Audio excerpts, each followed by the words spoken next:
Now it's time for Lost in Translation, impeccably hosted by one of the world's best, most handsome comedians, me, Tom Allen. I'm joined by Russell Kane, Rhys James, Daliso Chaponda, Steph McGovern, Sophie Duker, and James May. Oh, what a lineup.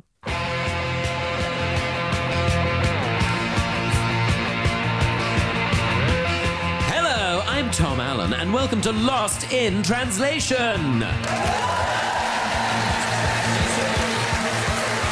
This is the show which explores the beauty of language from around the world, as well as the often hilarious consequences when words and phrases get mistranslated. We'll be looking at language from all over the globe, from some Finnish insults to some fantastic Japanese words, or as they call them in Japan, words. To help me sail calmly through these international waters is my right-hand woman, Dr. Laura Bailey. Laura, you are a linguist by trade, aren't you? Now, does that mean you speak a lot of languages or what? I don't necessarily speak a lot of languages, but I know lots about lots of languages. I study the science and the mechanics of language and try and work out how it all works. Oh, Laura, how interesting. Is that a job? It's a real job, I promise. And where do you do that, in a university or something? Yes, at the University of Kent. Kent, yes, so many languages spoken there. Without further ado, let's meet our panellists. On my left, Team Captain Russell Kane, along with Daliso Chaponda and Steph McGovern. And on my right, please welcome Team Captain Rhys James, and with him, Sophie Duker and James May. There are over 6,000 languages spoken in the world, and some of us can barely speak one. Rhys? I sometimes get lost in translation. I went to Japan. Well, yeah, guys, I've been to Japan.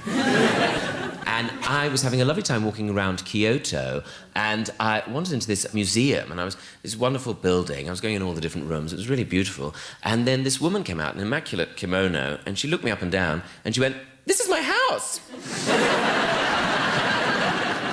So it can get awkward, you know. Now, I imagine you all get lost in your own bits of translation at times. Rhys? I did a tweet. It was a joke on Twitter, and it said, French people are so pretentious. Bonjour, just say hello like the rest of us, you hipsters. Right? Now, it got picked up by One Direction fan page, and they retweeted it. And then loads of French directioners, I believe they're called, got really angry at me because they didn't really understand the irony of the tweet. So they started tweeting me insults in French, but because I could only read them through Twitter's translation tool, they were all really formal insults. So I was just getting, like, accounts with Harry Styles with the profile picture saying stuff like, your brother and father work undesirable occupations, and your mother is very promiscuous. James May. Are you sometimes misunderstood? I can't imagine that. Oh, constantly, yes. I mean, misunderstood in English, actually, or particularly American, I should say. I remember the very first time I went to see my friend who lives in California, so we decided to go on a road trip. And because we were on a road trip, we went to a drive-through McDonald's, which I'd never been to. We didn't have them in England. We only had Wimpy. And because he'd bought an English sports car, it was right-hand drive, he was sitting there. I was on the side where the ordering stack is, and this was a massive adventure because we pulled up to it, and this voice, it said, "Can I take your order?" She wasn't actually from Cardiff, but... So I said, "Oh, yes, thanks awfully. I'd like a Big Mac, a quarter pounder with cheese, 2 portions of fries, a side of chicken nuggets, and an apple pie, please." And she went, "Is that all for you?" And I said, "Well, no, some of it's for my buddy sitting next to me." Sophie Duker, are you good at being understood? Yeah, I think so. When I was a teenager, I was very proud of my oral skills. It's not that sort of show, Sophie. And in my GCSEs and my orals, I would always try and, like, spice it up with vocabulary that I'd just learned. So when they ask you, like, "Oh, what did you do on the weekends?" I tried to be, like, really flowery and say, "Oh, I went to a party and my dress ripped. I was so embarrassed." But the Spanish word embarazada, which sounds like embarrassed, actually means pregnant. One hell of a party, though. One hell of a party. Russell Kane. Buenos Aires. You're from Essex. Does that mean you're sometimes misunderstood, I can imagine? All the time. So we do lots of filling words. We do a lot of likes and nah means. My mum's boyfriend... please stop shaking my mum. My mum's boyfriend... I'm 65, what are you doing? And you know my mum's boyfriend Danny says, nah, mate, he's from Woodford. Nah, I mean, even when there's nothing to clarify. But when you're abroad, particularly I went to the States, they do not have the phrases we use. They do not have at the end of the day, which we just use. I was trying to have this dispute with this guy saying, look, at the end of the day, we're going to have to disagree. And he went, we'll do it right now, buddy, not at sunset. Steph McGovern. You're from Middlesbrough, aren't you? I am, yeah. That's quite rough. Do you get misunderstood sometimes, Steph? Do you know what it is? It's particular words with me rather than phrases. When I am asked what do you want to drink, I often would like a Coke. And and there's been, on more than one occasion, someone has come back with a wine cork. To be honest, Steph, I think you got away quite lightly there. If you don't mind. Daliso Chaponda, welcome. Yes. Lovely to see you as always. Now, you grew up in... Where did you grow up? I grew up everywhere. Oh, is I that was right? an exile, refugee, jumping around. Right. And this is where part of the problem happened, because I'm Malawian, but the first time I was going back to Malawi after our dictator was kicked out of power, so I was finally allowed to go into the country. I come into Malawi with a Malawi passport. The customs officer looks at it, sees Malawi passport, I look Malawian, starts rattling away chichewa at me, I don't speak a word. Oh, no. I couldn't speak to him, so then he assumed, you are not Malawian, you're a fake Malawian, you have stolen this passport, refused to let me into the country, and I had to call my mother, and then she had to explain to him, he's actually Malawian, I'm sorry, please let him in. Can you imagine if every border control was just like, well, you'll have to speak to my mum then? Now, it's high time we stopped all this merriment and having a good time. That's what that bit was. And it's time we started playing the game. And round one is called, Why Don't We Have a Word Like That? Why don't we have a word like that? In this round, the panellists tried to work out the meaning of words which do not exist in English. Panellists, I will give you the word and its literal English translation, and you must try to decipher the word's actual meaning. So here is an example. The Japanese... I mean, I don't mean to keep banging on about that. I've actually been there. The Japanese have this word, bakushan. It simply translates as back beautiful. Now, the Japanese use this word to describe someone who is more beautiful from behind than front. This round is open to everyone. We have a Finnish word, kalsarikani. Is that right, Laura? Kalsarikani. Yeah, that was lovely. Are you sure, kalsarikani? No, it was brilliant, lovely, perfect. Well, Kalsarikani. Is it offensive the way I'm doing this? Yeah. Okay, I'll stop. And it literally translates as pants drunk. Pants drunk. But what would you be doing if you were pants drunk? Is it that stage of melancholy, lonely bloke drunkenness, people who drink at home, where you've exhausted other means of self-expression, like, you know, trying to play the guitar or operate Apple TV? But eventually you come to a point where you can't think of anything else, so you wonder what you'd look like with your boxer shorts on your head and you do a selfie and put it on Instagram. Is that actually... Oh, that's I haven't done that, but great I've seen it idea. on Instagram. Would you do it, James? I might, now I've thought Now of you've it. thought of it. I'll tell you who I'm following after this.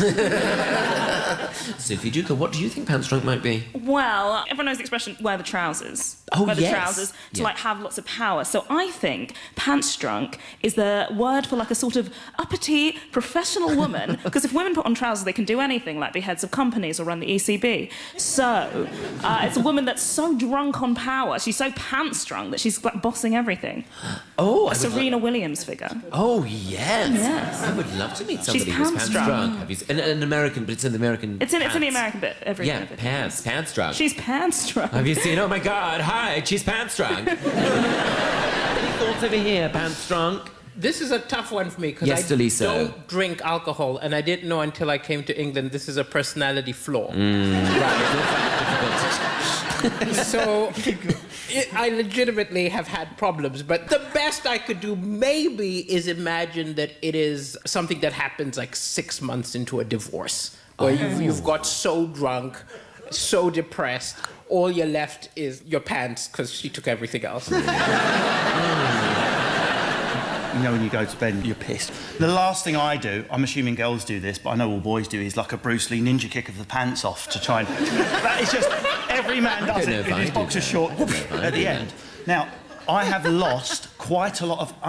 I've never found underwear. How? You just wake up, trousers, socks, where are my pants? So Do you sleep with the window open? I don't know. You do. I've done a ninja kick on my pants and lost them. So is it the act of losing one's underwear when you do a Bruce Lee pants finish? Oh, how exciting. Everyone listening to this has done a Bruce Lee pants kick-off, including you, Tom. Your silk divan is probably laden. It's under my collected French short stories. What's it doing? Oh, I wonder where all those pants have gone. James, would you do that sort of thing? I have done that, yes. James speaks on behalf of all men. All men, yes. You know what? I think girls do I'm that. sure actually, girls as well. do. Do they have- stare? Yeah. I'm sure girls do. Yeah, toe flicked a pair of pants before. Have you? But now imagine being drunk and losing them. You know you would be kalsarikani.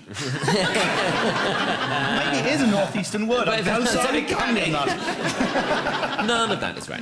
No, the answer is, and I think actually James was the closest, I think. Yes, James. Yes, James. When you are drinking alcohol home alone in your underwear with no intention of going out, that is what kalsarikani is. It's a bit of a downer, though, isn't it, Laura? Well, so here's where it is a bit different from our concept of being pants drunk, I think, because it's not sad. It's actually about celebrating the importance of alone time, bit of chilling, just some downtime, and it's a good thing. So they encourage it, though, don't they? As part of Yeah. their- The Finnish government, they included it as one of their national values. National values, getting drunk in your pants. Yeah. What have we got as our national values? Being angry and Princess Anne. That is the end of our first round. So after round one, over to Laura, the scorer. Laura, what language will you be scoring in today? Well, in honour of your important cultural visit to Japan, I'm going to score in Japanese. Oh, Laura, what a cliche you are. Please tell us, how's everybody doing? Well, Rhys's team has ni and Russell's team has san. Oh, that's wonderful. Well done. Great news. And now we move on to our next round, and this is called Lost in Movies.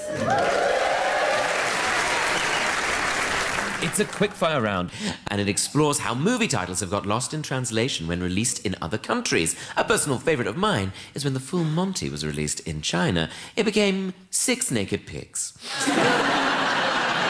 Perfect way to segue to our six panellists. Russell, you're up first. When released in Israel, was Top Gun called either Love in the Skies or Small Man Flies Fast? Russell? I'm going to go with Love in the Skies. It's got to be. You are correct. It is Love in the Skies. Well done, Russell. James May. In Denmark, was Willy Wonka and the Chocolate Factory called Don't Eat That Sweet or The Boy Who Drowned in Chocolate Sauce? Please say spoiler alert in future. I'm going to go for... Don't eat that sweet. I'm afraid that's incorrect. Yes! It was actually called in Denmark The Boy Who Drowned in Chocolate Sauce. Directed by Lars von Trier. Yeah, I think they only got to the first bit. Just waited. I guess they thought it was all about Augustus Gloop. Just waited for him to die. I'm like, that's enough. Steph, when Grease was released in Venezuela, was it known as either lard or Vaseline? Vaseline's a brand, isn't it? So it's got to be lard. I'm afraid the answer is Vaseline. Yes, Sophie Duker. Classic Macaulay Culkin caper Home Alone, when released in Italy, became either Mama, I Missed the Plane or One Boy, Two Burglars and a Spider. I feel like the Italian's got to have a mama. Mama, I Missed the Plane. Mama, I Missed the Plane is the correct answer. Chef's kiss. Daliso, in Poland, was the Arnold Schwarzenegger classic The Terminator called Electronic Murderer or Naked Robot? It was Naked Robot. I'm afraid it was called Electronic Murderer. I'm sorry. Naked Robot is a show on Channel 4. Rhys, in Germany, Bridget Jones's Diary. Was it called Bridget Jones' Cigarette and Calorie Diary or Bridget Jones' Chocolate for Breakfast? I mean, they're both quite insulting. They are. Bridget Jones' chocolate for breakfast. Is the correct answer.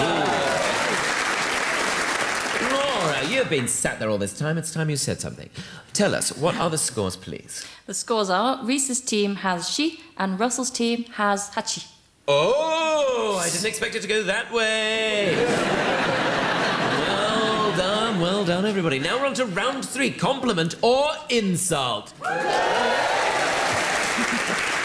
In this round, my lovely panellists must guess whether a phrase is a compliment or an insult when read in its native tongue.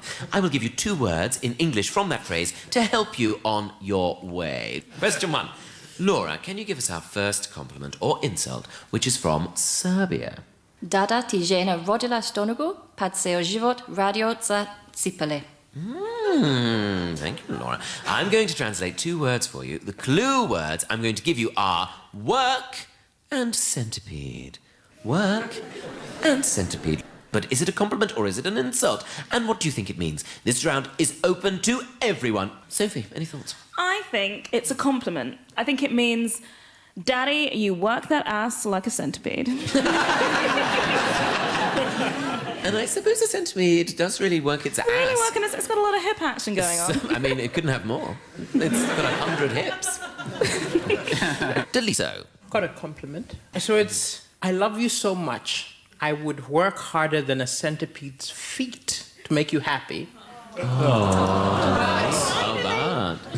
But if you cheat on me, I will kick you 100 times. Wow.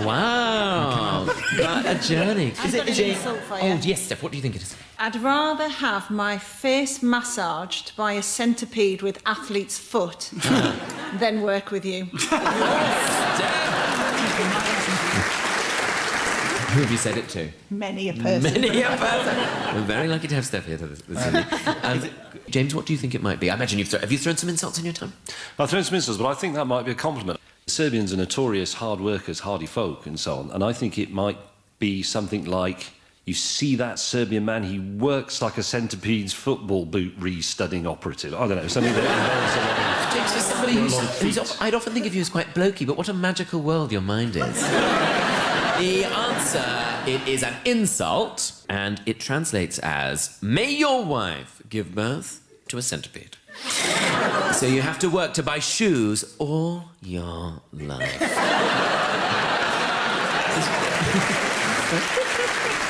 Laura, did I hear the word radio in there? Yeah, I did say the word radio, but It means work. So radio means work. Yeah. We're certainly making it look like that tonight. Next up. Oh, it's a Mandarin phrase. Laura, please read it to us immediately. Jen U Lo Yan. It's a quick one, wasn't it? What happened? Couldn't be bothered. Ran out of time on HS1 coming up from Canterbury, did you, Laura? I can tell you the clue words in there are fish and geese. Fish and geese. Please, Laura, say that elaborate sentence again. Jen U Lo Yan. Oh, but what could it possibly mean? And would you like it to be said about you? James, you look perplexed. What do you think it might mean? That sounds like 4 words. So, Two of which are fish and geese. Fish smell, geese look. Geese look? Rhys is onto something because fish smell and geese honk, don't they? That's what I was So trying to get at, yeah. it means you smell fishy and you honk like geese. Def, what do you think? Fish and geese. Well, it could be just you're so thick, you probably think you fish for geese. Oh, interesting. Interesting. So an insult. You an insult. Yeah. Russell, what do you think? I don't know if Confucius wrote in Mandarin. I'm sure an esteemed doctor. But I've gone for a Confucius-style proverb. Good. Really short. Only goose fishes for compliment. Oh, to fish you've made into a verb there. Yes. But in Mandarin there would be verbs, right? Rather than they'd have verbs and nouns. They have verbs and nouns in Mandarin, yeah. So I can tell you the answer is it is a compliment. So Sophie, you were closest, and it translates as sinking fish, falling geese. It sounds like an insult, but it's actually a compliment. It means someone is so beautiful that fish would forget to swim and geese would forget to to fly? And who doesn't want the approval of fish and geese? Laura, tell us something interesting. Yeah, well, Russell's team had the right idea about it being a proverb. It is a sort of proverb. So Chinese has these 4-word phrases that are a very high register way of writing. They're very literary, very poetic. And so you might know Crouching Tiger, Hidden Dragon. Yes, was this the sequel to it? Sinking fish, falling geese. Well, Crouching Tiger, Hidden Dragon is another one of these types of words, and it means that you shouldn't underestimate somebody because they might have secret hidden talents.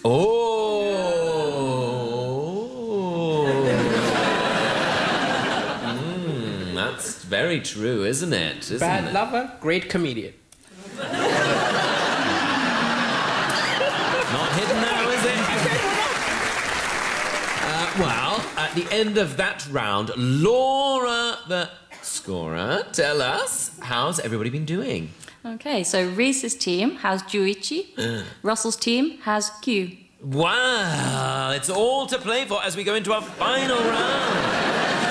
Our final round is called I'll Take Your Word for It. Other countries have words. Isn't that great? You say potato, the Finns say peruna, and Marks and Spencer says, we didn't know that was the Finnish for potato when we named our high-end ladies' clothing line. Now, this round explores what happens when a word is translated into another language and then back into English, and it's often more descriptive than the original. For example, when you take the German word for slug, it literally translates back into English as naked snail. And the Mandarin word for diabetes becomes sugar piss disease. Question now for Russell's team. In Afrikaans, the word for moped is brompany. But what does brompany literally translate? How am I doing on that pronunciation? That was pretty good. Was it? I liked that R, that was nice. Brompany. What does it literally translate back into? What do you think it might be? I thought it was pronounced brompony, so I've gone for tiny motor horse for a moped. Oh, It's like a interesting. small motorised Shetland. Shetland pony. If only we could motorise Shetland ponies. Don't you think they've got amazing hair? I once took the hair of a Shetland, not the actual hair, photograph, Wow, Steph. What to the hairdressers to get the colour of the Shetland pony hair. The highlights in it were amazing. highlights on a Shetland pony? Where was this? In Shetland, funny enough. Shetland. You took it, you were like, oh my goodness, pull over. Have you, look at I that. did do that. That is honestly what I did. I Get the literally, camera. yeah. Get the camera. I've And I got to said, "Oh, come over here a minute. I just want to get a shot of your fringe." I managed to get the shot and take it to the hairdressers. To be honest, you have got quite a swoopy fringe. Yeah, exactly. Do they have that in the north? Do they have that pictures of them up in the salons? If you go to a barber shop in London, you just get a picture of David Beckham or something. Is it just a variety of wildlife? It's just I'll have a kestrel, please. Sophie Duker, what are your sense on? Brompony. I thought it was a small horse from Birmingham originally. Oh yes, a brompony. Brompony, adorable. Rhys James, what do you think? Do they have Deliveroo? Don't know. Deliveroo conduit. Deliveroo conduit. Oh, I see, because people... Oh, yes, deliver their Deliveroos on bromponies, maybe. Maybe. Tom, trying to bluff that you've ever had a Deliveroo in that moment. I only eat at the Ivy, I'll have you know. Well, I don't understand. Why didn't I come to you and sit down? No. You were right to go for pony. It does, in fact, mean growling pony. Growling pony. So I think Russell's team, with a combination of buzzing, motor horse, sort of... Yeah, I'll give it to you. All right. Laura, any interesting Afrikaans bands? Yeah, so Afrikaans, and this is very much a trait of the West Germanic languages, has lots of literal terms for things. So popcorn is jumping corn, spanner is nutkey, and for your brompony, you'll need your kletterpet, which is a falling hat or helmet. Oh, my goodness, I've been called a kletterpet so many times. Now, this is for everybody. In Germany, a word for gym is Folterkammer. But what does Folterkammer translate back to English as? What do we think? They're very literal. Very literal. They are a very literal people. Guilt palace. Guilt Palace. That's nice. Love that. You pay for it, then you're guilty because you don't go. Oh, that's true, isn't it? That is true. Sophie Duker, what do you think about Voltacama? What do you think it would translate back to? One I thought that might be real would be like sweatbox. Oh. Sweatbox, because it's like a Germanic compound word. Yeah. Steph, what do you think? Well, I was thinking something with protein shakes. Everyone's obsessed Oh, with they protein love them, shakes. don't they? The meathead roaster. What could be lovelier than a meat milkshake? Protein pen. Let Steph answer, for goodness sake. Oh, your answers are better. I don't know. I don't go to the gym and I don't speak German. Steph, you're getting annoyed with me, I can tell. Turn your voice. I've just had a baby. What, just now? You're so hardy and northern, you just carried on with the show. I do actually know the answer, though. Why do you know the answer? There's a German band called Rammstein who had a song called this once, and so I know it. That is so telling about you. And all those years you spent alone in your bedroom. Yeah. Do you know the gym? Do you know the gym, James? No, I don't do the gym, but I'm vaguely familiar with Rammstein. But Rhys's thinking is right, because the word kammer is familiar from classical music, meaning a small room. I think Voltacama, yes? Voltacama. It means fail chamber. Tom, can I say the answer? Well, yes, actually, Rhys, since you're so sure of your goddamn self. I think... God, what a moment of misplaced hubris this is about to be. I feel like you might know the answer. James actually got one of the words right. I think it's torture chamber. And you are absolutely correct. Yes. Pretty good there, Laura, right? Laura, isn't a gym/gymnasium something to do with nudity? It does come from the Greek word for naked, gymnos, and then we get a verb to exercise naked, and the ancient Greeks did do that. So then the place they did that is the gymnasium. The exercise naked place? Yeah. Gosh, that's very dangerous. It's so hot there they would have got burnt. No, they're all greased up. It was fine. Oh, they're covered in Vaseline, of course. A friend of mine went to the gym naked to exercise on the cross trainer. Well, I say cross, he was furious. Okay. That was the final round. Laura, tell us what the final scores are. The final scores are Rhys's team has 18 and Russell's team has 21. Wow, it couldn't have been closer. Well, there's just time for me to say thank you to my linguistic lollipop lady, Dr. Laura Bailey, for helping me not get run over tonight. Thank you so much, Laura. And thank you to my noble panellists for allowing themselves to well and truly get lost in translation. Please thank Rhys James, Sophie Duker and James May, and Russell Kane, Steph McGovern and Daliso Chaponda. And from me, Tom Allen, thank you for listening and good night. Lost in Translation was produced by Dan Lewis and Claire Jones and is a Plum Pictures production for BBC Radio 2.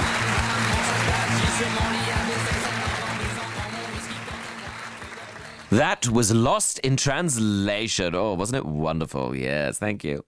And wonderful new sitcom Jock. That's it for tonight, but don't worry, tomorrow night, join us for an extra special interview as Patrick Kilty meets comedy legend Mel Brooks. This is Radio 2 on the BBC Sounds app, on your smart speaker, and on 88 to 91 FM.